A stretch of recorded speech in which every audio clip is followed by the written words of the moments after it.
This Steve Jones Show podcast is now loading. The Steve Jones Show podcast is presented by Sunbury Motor Company, Purdy Insurance, Brewers Outlet, and NIL Game Changers.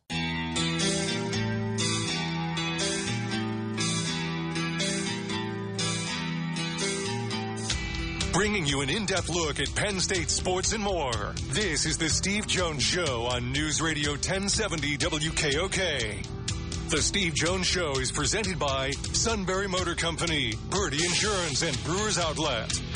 Now from the Sunbury Motor Studio, here's Steve Jones. Half hour brought to you by Purdy Insurance, Market Street in Sunbury. Go to purdyinsurance.com. Auto, home, life, business, boat, motorcycle, RV. Best insurance coverage anywhere. Plus, they'll do everything to save you money because customer service means everything to them. The great people at Purdy Insurance. Market Street in Sunbury. Go to purdyinsurance.com. Speaking of great people, one of my favorites, Neal Coolong. Sir, welcome. That's as good a day as I am. Up in the air with the NFL. It's kind of crazy. There was just a big trade. I don't know if you happened to see it, but Adam Schefter reported that the Panthers have traded wide receiver Deontay Johnson to the Baltimore Ravens, something that I'm sure Steelers fans will really enjoy, considering they'll get to see him twice now in the coming weeks.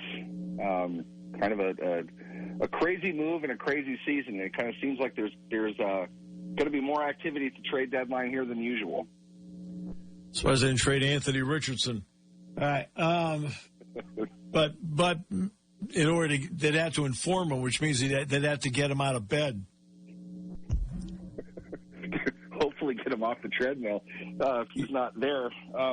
It's funny you bring that up, though. We were just discussing that. And with Richardson, the announcement being that the Colts will bench him for veteran Joe Flacco this Sunday against the Vikings, a game that I am going to, and now I'll get to see Joe Flacco playing and not Anthony. There you go.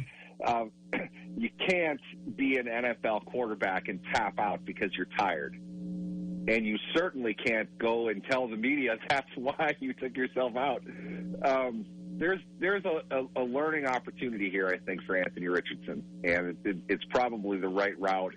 You have to do something. It's difficult to do that without public-facing consequence. Most of the players on the Colts wouldn't have a job if they did that. So to act as if it's kind of casual, not a big deal, that's sending a really bad message. And to Richardson's credit, I don't think that he acts like a prima donna or anything. I think maybe this is just something a young quarterback didn't know. Plus, isn't the rule of thumb, you know the situation. It's third and long at that point, after he just went running around.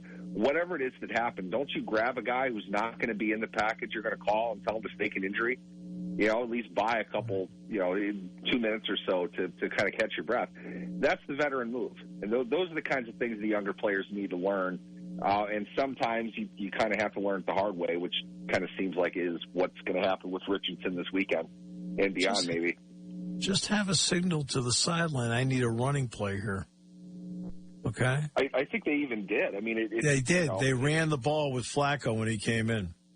Yeah, it's situational awareness. You recognize what the situation is. They're not gonna ask Richardson to gun down the field on 3rd and 19 or whatever it was in the middle of the game.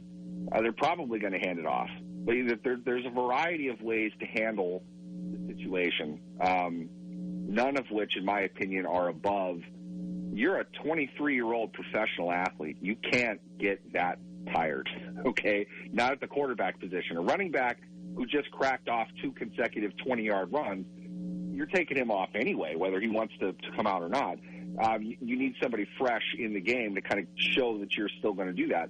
But you take your quarterback out in that situation, the reverberation of that in your locker room, in the stadium, across the league is really loud.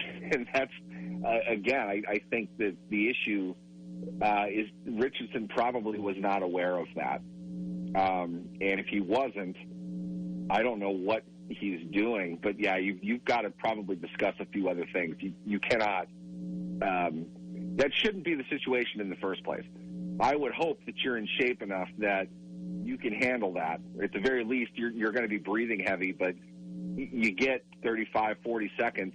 When you're in peak physical condition, that's enough time to catch your breath. He should have been fine. For him to take himself out right away suggests to everybody he's not in shape, and that might not even be true. It's just that's not how you handle that. This is part of dealing with the adversity of the game. You've got to be able to tough through that, and that's, again, it's a lesson he's going to have to learn. Kind of seems like, just looking around social media, a lot of people are more inclined to protect him than anything. But like, I can't say this loudly enough. You're not going to hear this from the players, but you ask any former player off the record right now what they think of that, I promise you their reaction is a lot stronger than mine. You're the leader of the team. You're the guy that the franchise is going to give every benefit of the doubt to. You're eventually going to get a ginormous paycheck, even if you are completing 45% of your passes. You can't do things like that and keep the rest of your team. Something had to be done, and it's a learning opportunity for Richardson.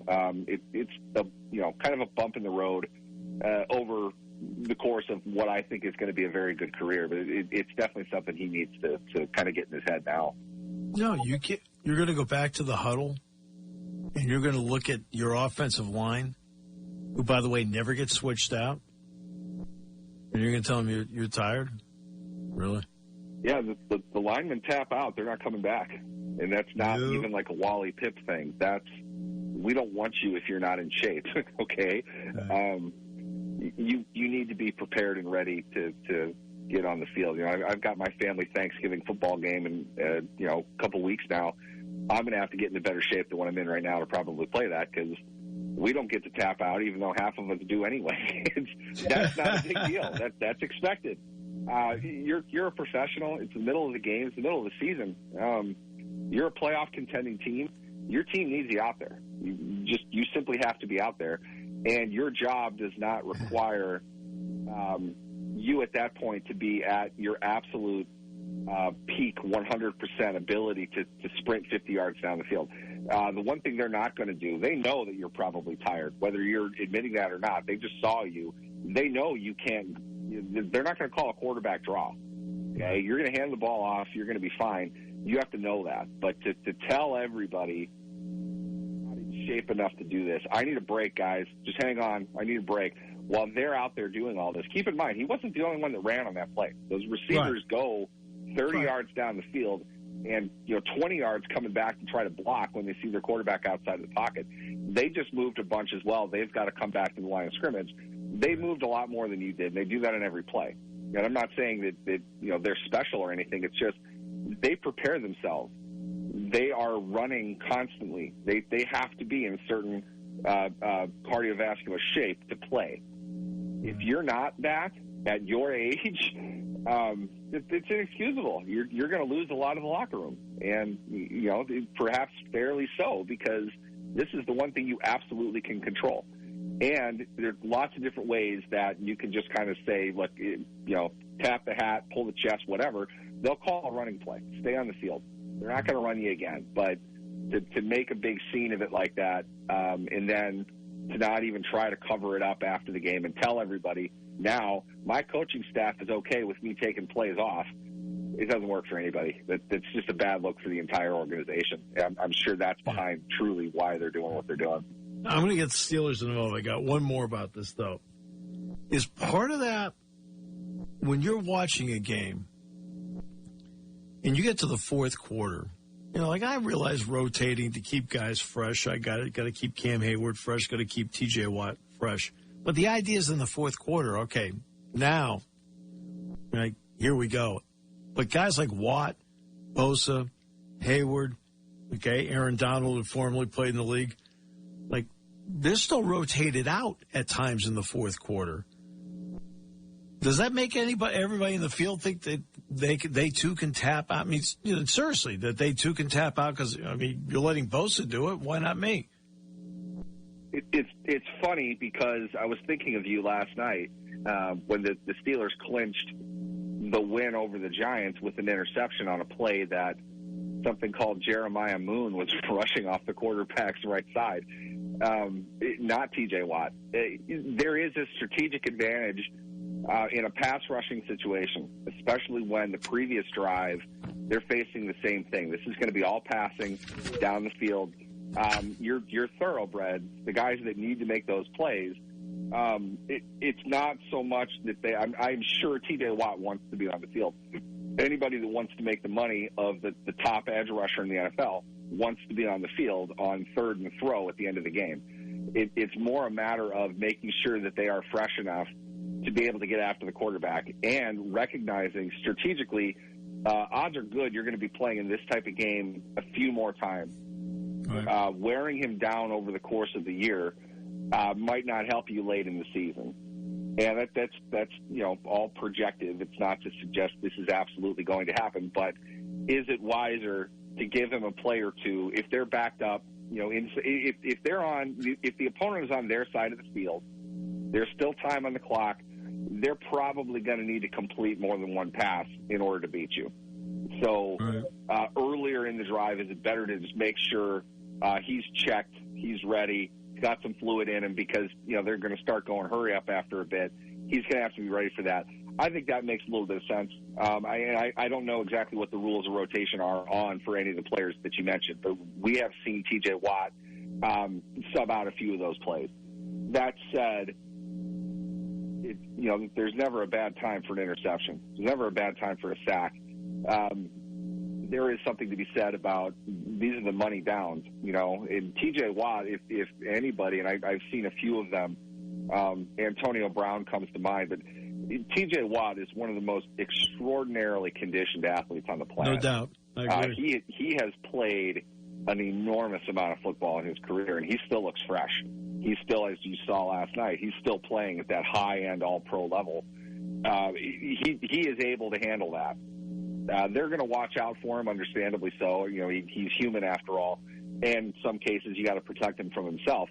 He's got to be able to go T.J. Watt speed on those plays. So you make sure that he can do that. But I don't think it's more than one or two plays. It's also not a situation where they want him coming back to the alignment and then not rush the passer at all because he's completely exhausted. Right. Anthony Richardson could have handed the ball off. He basically is taking a play off with that. Watt needed to win that game for the Steelers and, pretty much did on, previous drive anyway. It didn't work out so well, but he made the kind of plays that he's been making his entire career on those, as Tomlin would say, on those money downs. You earn the ability to be out there playing those downs, and that, as cliche as it sounds, that starts the day after the season when you're working on your conditioning. You're putting in the work to be physically fit, to be able to burn at that level anaerobically and get after the quarterback sprint after sprint after sprint when perhaps quarterback is tired and can't avoid him anymore. So he just goes down. Or for whatever reason, the game plan is to leave your tackles on an island and put your tight end and your running back in patterns on every single play and allow Alex Highsmith to have the greatest game of his career because your tackles can't handle the physical onslaught that the Steelers' edge rushers are giving them. And conditioning is a vital part of everything. And managing that conditioning, it's a tough, delicate balance, but a coach needs to be aware of those kinds of things. And it's an area I think probably Brian Dable failed in pretty remarkably last night. That led to another loss for them. Right. The Steelers, look, in this league, one of the keys is you need to win the games you're supposed to win. The Steelers are supposed to win last night's game. Right? What did you see that allowed them to keep the ship rolling and get them to first place? It was not a clean game for them. And as easy as it would be to kind of go into a rant on the officiating, I thought, we've discussed this as well. They're offensively in particular, they are really calling it tight compared to what they have in the past. Yeah. I've never seen illegal motion called with that little of reason. The purpose of illegal motion is to not allow a player to hide where he's going. If he's in motion and the ball is snapped as a defender, you don't know where he's going to be. That's an unfair advantage.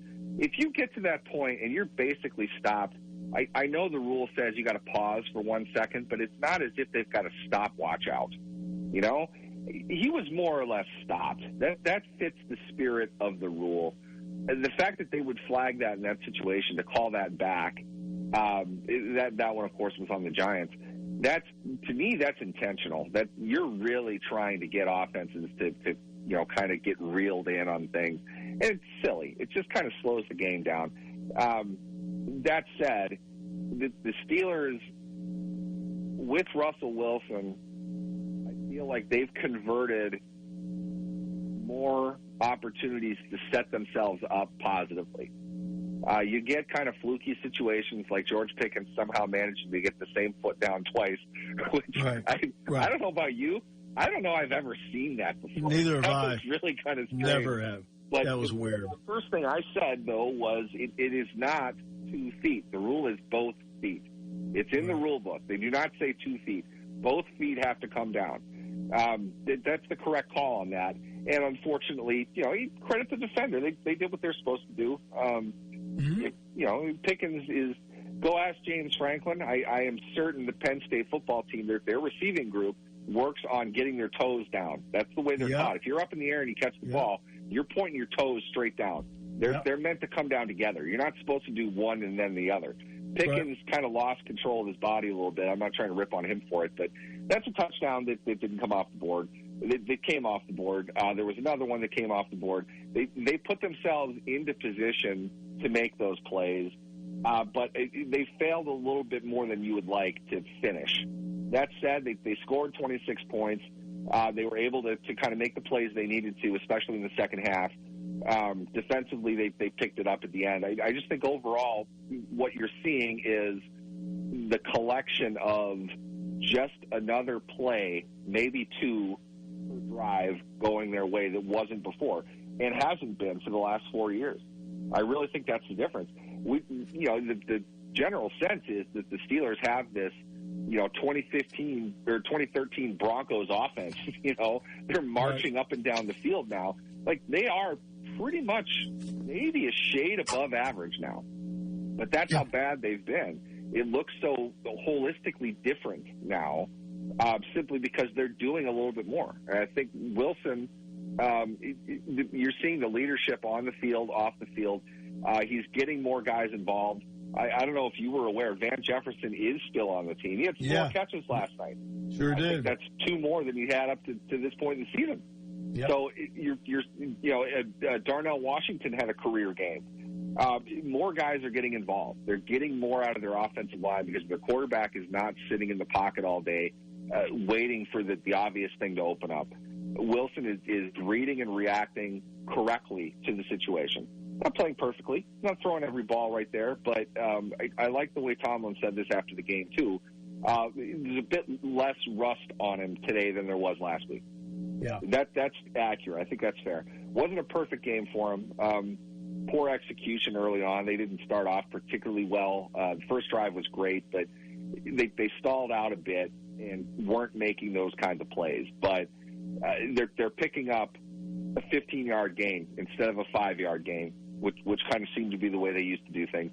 They seem like they can compete on 3rd and 8 now, whereas before it was pretty much, a field goal or a punt is coming next. They've got a little bit more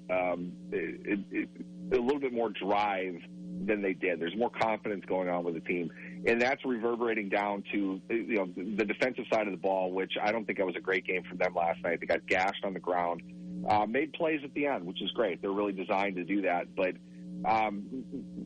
when they get all 3 phases of their game, we of course saw it again with special teams, another huge play from them. When they get all 3 of those going, I think they're a very difficult team to beat, and they've built themselves for that. But it's really going to come down to the offense's ability to get one more touchdown out of these field goal drives and hold on to the ball a little bit more, put games away late. It was a great defensive play on Wilson, but obviously when you're running down the field in that situation, everything is about protecting the ball. He failed to do that, gave them another crack at it, let the defense win the game. If they can put all that together and offensively, basically put the opponent away, something they haven't really been able to do as of late. I think you're looking at a very tough, a real high-level contender in the AFC. One more thing about penalties, and I think this was the Dallas-San Francisco game on Sunday night. You could clearly see I think it was the Cowboys, trying to keep his foot at the 1 yard, kind of like stopping himself. And he got penalized. And I think it may have been a San Francisco. It wiped out a touchdown. That's what it did. People are paying to see long touchdowns. They are not paying to see a guy that's 3 inches over a line. Yeah, the word that keeps coming up to me, and I think I've said this far too often this weekend and the last night that I have, is pedantic. It's silly. Why are we doing this? You know, to the extent fans are paying money, they're investing their time, their recreational activities surround the sport. They want to talk about things. Now, that doesn't mean eliminate defense, because more points is better. What they want is the excitement. They want the spontaneity of this to intentionally restrict a lot of that, to give us the feeling that we knew the flag went down, for example. We knew the flag went down on Calvin Austin's return. That, by the way, one of the worst defense kick returns I've ever seen at the NFL. Absolutely. That was just awful.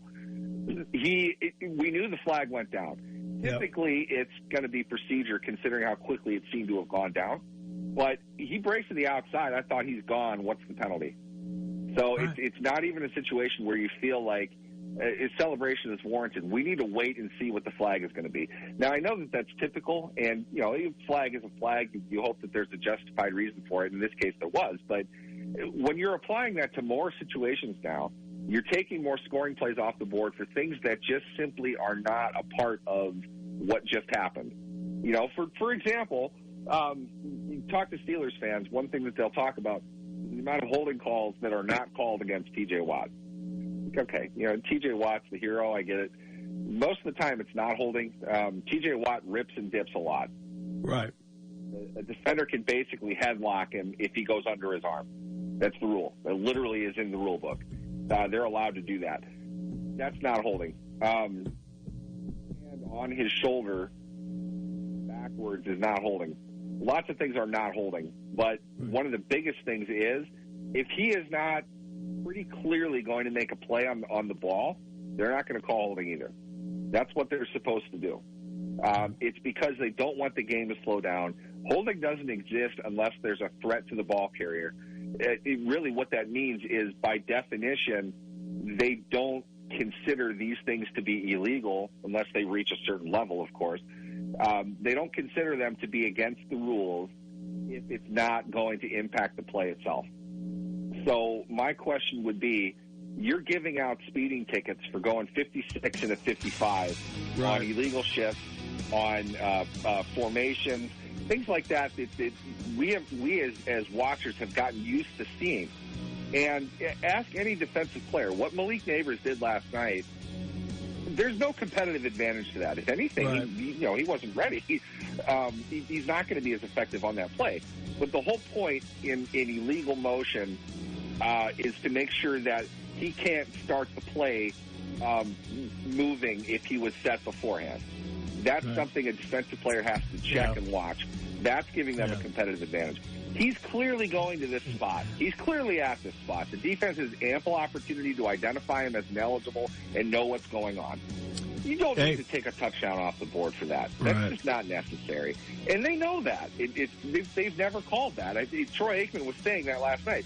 Even when the rules expert said, well, he didn't stop for a full second, they don't stop for a full second, and you know that. They're not going to slow the game down for that. They're supposed to be up-tempo.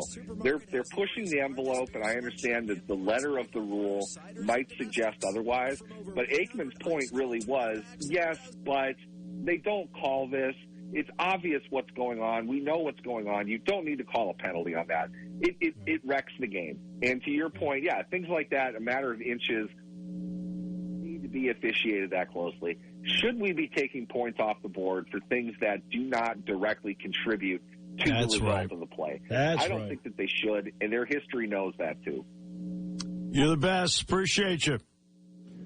Absolutely. Thanks for having me, guys.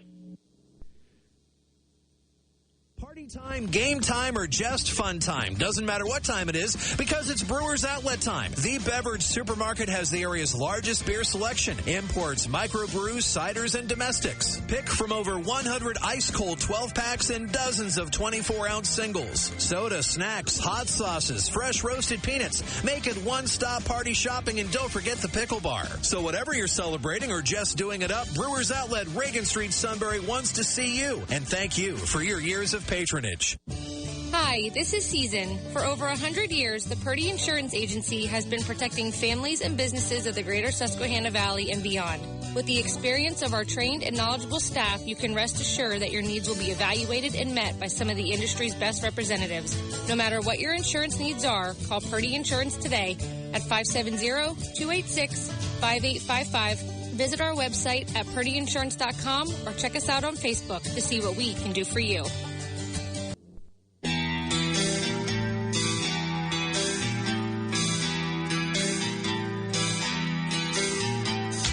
Bringing you an in-depth look at Penn State sports and more. This is the Steve Jones Show on News Radio 1070 WKOK. The Steve Jones Show is presented by Brewers Outlet, Sunbury Motor Company, and Purdy Insurance. Now, from the Sunbury Motor Studio, here's Steve Jones. This half hour brought to you by Brewers Outlet, Reagan Street in Sunbury, the beverage supermarket, imports, domestics, microbrews, the best selection of beer anywhere. Wine coolers, waters, soft drinks, snacks. Roast their peanuts fresh and hot every day. 6 great flavors of slushies, pickle bar, led by the barrels and the dills, indeed second to none. All at Brewers Outlet, Reagan Street in Sunbury, the beverage supermarket. Joined now by the outstanding Mark Brennan, 247 Sports. Mark, welcome back. Great to have you with us. Yeah, great to be here, Steve. Obviously, a little bit of a big week here for Penn State football, so happy to be here to talk about it. Little of a big week, no question. So you watched the game the other night. And in fact, you were on the field at the end. You saw Bo Pribula step in. What was your impression of what he did in that spot? Well, first of all, we don't have to look back too long to maybe to 2021 to realize that a coaching staff can have all the faith in the world in a backup quarterback. And the quarterback could have faith in himself. But until they actually do it in the heat of a moment, in front of a crowd, you don't know what's going to happen. And I don't mean to be negative toward Taquan Roberson at Iowa a few years ago, but it's a different thing getting it done in practice than getting it done in a hostile environment when you're pressed into action. And I think that's what we learned about Bo Pribula. Listen, I think we all had a pretty good feel for what he brought to the table. Not exactly the same kind of quarterback as Drew Aller, different skill set, but very great competitor in high school down in the York area, a winner, a proven winner at that level. But did we know that he was going to be able to do it? Did he know? I bet he thought he knew. And did the coaching staff know? Now I think we all know that moment was not too big for him and that he's capable of doing it. And, Steve, I would argue, and I don't even think it's an argument, they have to feel so much better, and fans should feel so much better about Penn State's quarterback situation now. You never want a guy to get banged up on any team.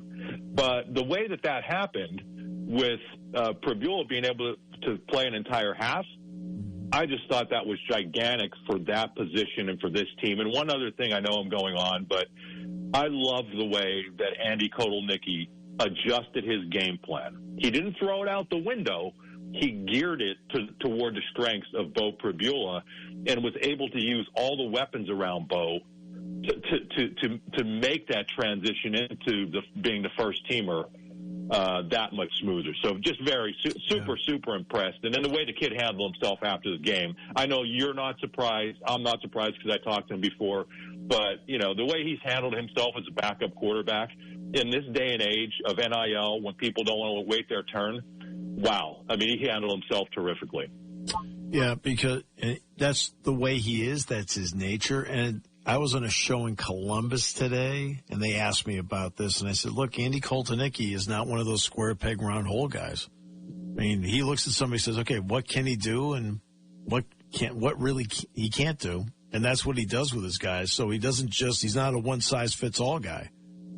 Right. And, Steve, the thing is, if you go back and look at him, whether it was Buffalo or whether it was Kansas, and this is what I think makes him a great college coach. And I'm not joking with that. I mean, I think he's a great college coach from what I've seen of him so far and what I've seen him in the past. You know, in college, you're not able to go out and draft the sort of quarterback that you want. Yeah, I mean, you can recruit the kind of quarterbacks you want, but you're not always going to be able to get them, especially when you're at Buffalo. So you may get, a running quarterback. You may get a pure drop-back quarterback. He's been able to gear his offense around any kind of quarterback that they've had. And to me, that's the sign of an outstanding coach. As you said, the whole round peg, square hole thing, he is not trying to fit people into his system. He's molding his system around the people. Right. And there's another part, too, is the way Penn State's attacked on first down. I don't think people realize this I realize I do keep my own numbers, so that's part of the reason I can say this. Penn State is within 17 yards. They're within 17 yards on first down of the total offense that teams have had against the Penn State defense this year. I mean, that's kind of a remarkable number. Steve, I think the number was, and you probably know it, I don't have the stats in front of me, but I think they ran 30 first down plays against Wisconsin and averaged about 8 yards per play. Right. I mean, that's insane. I mean, and to me, you can look at that two ways. Which is what, number Mark? One, that's amazing. Number two, they should have scored way more than 21 points on offense. They're averaging for the season 8.2 yards per play on first down. Yeah, it's unbelievable. Crazy. And listen, that's the kind of stat that you usually see like 2 games into the season when a team's played nobody. You know what I mean? Right. And now you're seeing this, and it's like, so, hey, James Franklin wanted to, what was missing last year? The big plays. He wanted to go out and find somebody who was going to be able to generate big plays, and they've done it. But, the other thing I liked about that game, Steve, is when the game – Penn State, when it needed to grind out the clock in that game in the fourth quarter, he did not mind handing the ball off to Katron Allen, and just having your toughest, most physical runner, and that's not a knock on Singleton because he's tough and physical too, and rely on that offensive line and just beat the Wisconsin defense into submission. So you have both sides of it. You have big plays, but then you also are able, and we've seen this with Penn State at times in games, right, over the last however many years, those last 4 minutes when they need to put a game away, struggling to do it. And I think they're better equipped to do it now because of the diversity of the offense. And Tyler Warren, right, you've watched him grow and mature, and you've talked to him often. What are we seeing with him? And what are your observations of that? Yeah, what I would say, Steve, is, and you know this, I don't know that all the fans know it. I think more fans know it now, but he was a high school quarterback. Right. And so that comes into play, and I think James made a really good point a couple of weeks ago that, simple things like taking a snap, that may seem simple because quarterbacks do it all the time, or handing the ball off. That may seem simple, but if you never did it and went out there and tried to do it, that's a challenge. I mean, but it goes beyond that. I think the fact that he was a high school quarterback, he did not develop bad tight end habits. What do we know about so many high school tight ends is that they're glorified receivers. James Franklin always likes to say they never stuck their hand in the dirt. They're bigger than everybody, and they just use them as big receivers, and they're not challenged. You have a guy like Ty Warren, and he comes in here, and they're able to mold him. And he was able to redshirt that first year, and they were able to mold him into what a tight end needs to be. And I think one of the more underrated coaches, I shouldn't even say that because I'm really high on his coaching staff, but the job Ty Howell has done. I mean, you just look at what they've done tight end-wise the last few years, and he's not just producing tight ends who generate stats. You could look at Ty Warren and say, listen, however many catches he has, I don't have the numbers here in front of me, but I do have the numbers here in front of me. Yeah, 47 catches, 559 yards, 4 touchdowns. Yep. That's all great. And that's what's going to get him first-team All-Big Ten honors. But that's not the only thing NFL scouts and college coaches are looking at. This guy goes in there and does the dirty work, too. Watch the game closely. And then the other thing about Ty Warren, 17 catches against USC, Steve. I think he had one catch in the final quarter and overtime. That's not a knock on Ty Warren. What's that telling you? That's telling you that USC adjusted to him. Yep. And then what happens, right? Then Yep. Trey Wallace catches a pass. Then Julian Fleming catches 2 passes on 4th down. Then Nick Singleton catches the ball out of the backfield and scores the tying touchdown. So, and then after the game, what does Ty Warren want to talk about? Everybody else. Most prolific game by a tight end ever. And he wants to talk about the job that the quarterback did, that Julian Fleming did, that everybody else did. And it's funny because I sent somebody who I respect a lot, a coach, the video of Ty Warren addressing the media after that game. And he's almost too humble, and I say that kind of tongue-in-cheek. But in this day and age, when you look at people, all they're trying to do is get SportsCenter clips.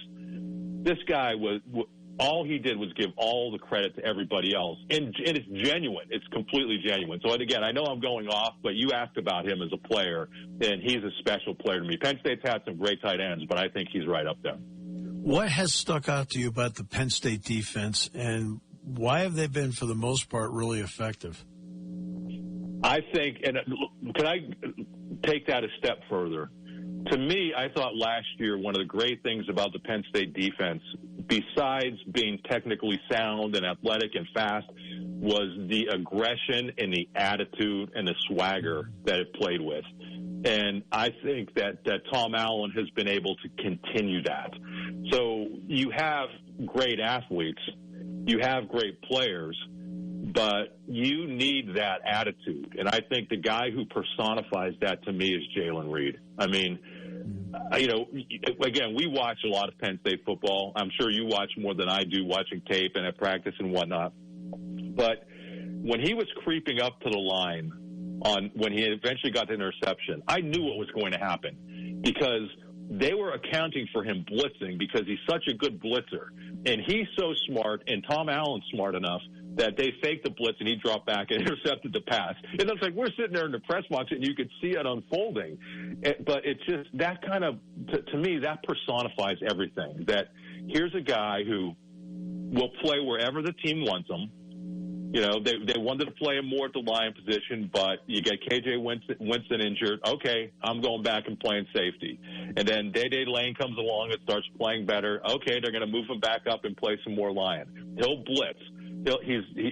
He'll tackle people. He'll drop back into coverage. He has that attitude. But the thing that I would add, Steve, is that I think what's setting this team apart from last year is that attitude has carried over onto offense. I think you're seeing a lot of players playing with that same attitude, that same we're not going to lose, that same swagger, that same level of confidence, that when they get behind, there is no measure of panic whatsoever. If it's 4th and whatever at USC, no measure of panic. Everybody's cool, calm, and collected. And that's why I said I wanted to take it a little bit of a step further, because the attitude and all that were there on offense or on defense last year. I think that's carried over to offense, and it's because of some of the strong leaders, the Nick Dawkinses, the Tyler Warrens, the Drew Allers, the Bo Prebulis, who's a strong leader despite not being a starter. I'm sure I'm leaving people out, but I think that's been a real key for this team.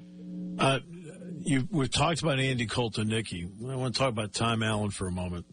There was a period of about 8 to 8.5 months where there was a certain way that Tom Allen wanted to play because of his personnel. And then 5 quarters into the season, they lost KJ Winston.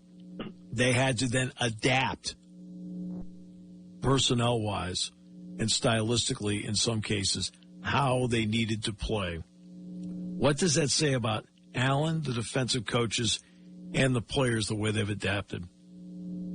Well, it tells you that he coached at Indiana, and if he was making changes there with the limited personnel that they had on defense, he obviously knows what he's doing. But I go back to what I said about Jay Reed, is that guys are willing to do whatever it takes.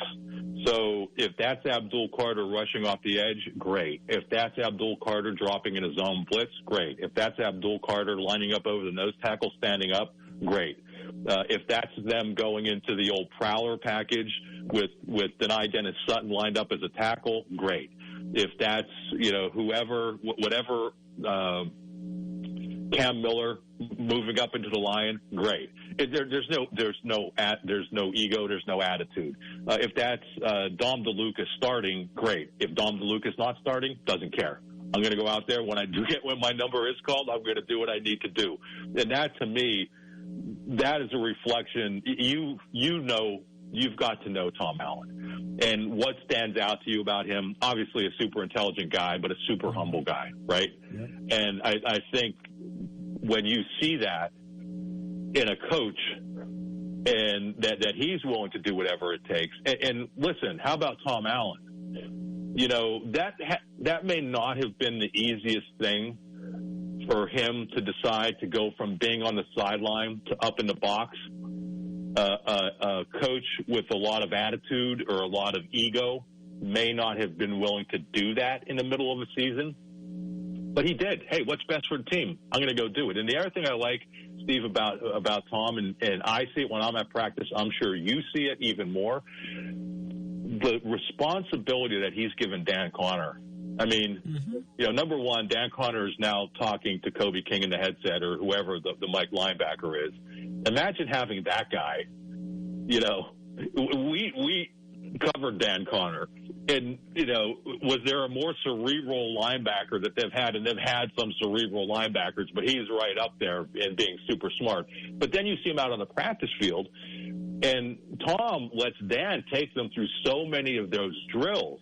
And you could see that the players are kind of laser focused. And, I mention that because, again, Tom Allen, he's not worried that the media are there and seeing Dan Connor coach everybody up. He's worried about his team being better. And you know what else he's worried about? Making Dan Connor a better coach. And I think that says a lot about the man. Mark, always outstanding. Appreciate any time I get to spend with you. Thanks so much for being with us. I appreciate it. Keep doing a great job with Jack. Okay, thanks. Mark Brennan, see ya. Mark Brennan, 247 Sports. We will come back and wrap it up in a moment here on News Radio 1070 WKOK. There's something to be said about a sale with a handshake, a service technician who really knows what he's doing. They can explain it in English what the problem is.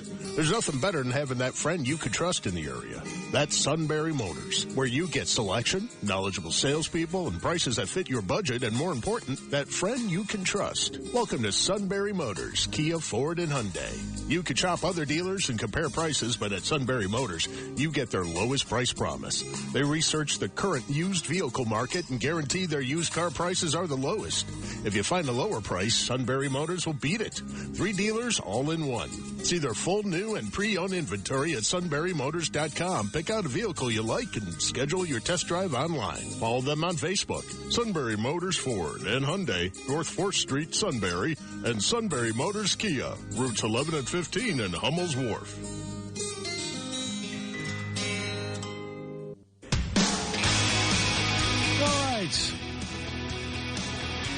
More coming up tomorrow, including Paul Keels, the play-by-play voice of Ohio State football.